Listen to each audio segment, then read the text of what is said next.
இப்ப நம்மளுடைய அவதார் மகான்கள்லாம் எடுத்து பார்த்தீங்கன்னா, ஒரு ஜென்மால ஒரு அவதாரமா இருப்பாங்க. அடுத்த அவதாரம் இருப்பாங்க. உலக நன்மைக்காக. அதே மாரி நம்மளுக்குமே 7 ஜென்மம்னு சொல்ல முடியாது. பல ஜென்மங்கள் நம்ம எடுத்திருப்போம்.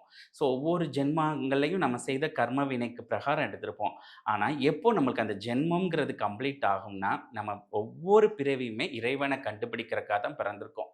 ஆனா, நம்ம வந்த நோக்கம் அத மறந்துட்டு, நம்ம இந்த மாயைக்குள்ள சிக்கி பேர், புகழ், பதவி இதுக்குள்ளேயே உள்ள போகும்போது, அந்த பிறவி கன்டின்யூ ஆகும்.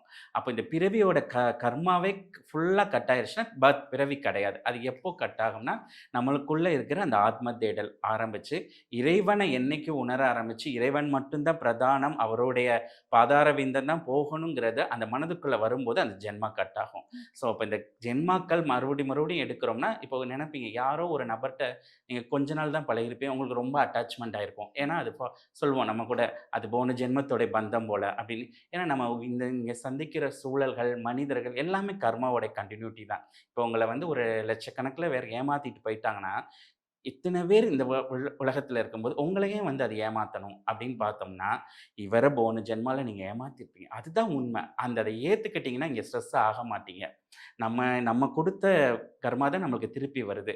ஸோ இந்த ஜென்மத்தில உங்கள ஒரு பழி வாங்குறாங்க, ஒரு மோசமான ஹஸ்பண்ட் அமையறாங்க, மோசமான ஒய்ஃப் அமையறாங்கன்னா, போன ஜென்மத்தில நீங்க அவங்களுக்கு ஹஸ்பண்டோ, ஒய்ஃபோ ஏதோ ஒரு ரிலேஷன்ஷிப்ல அந்த வேதனைகள் குடுத்துருப்பீங்க.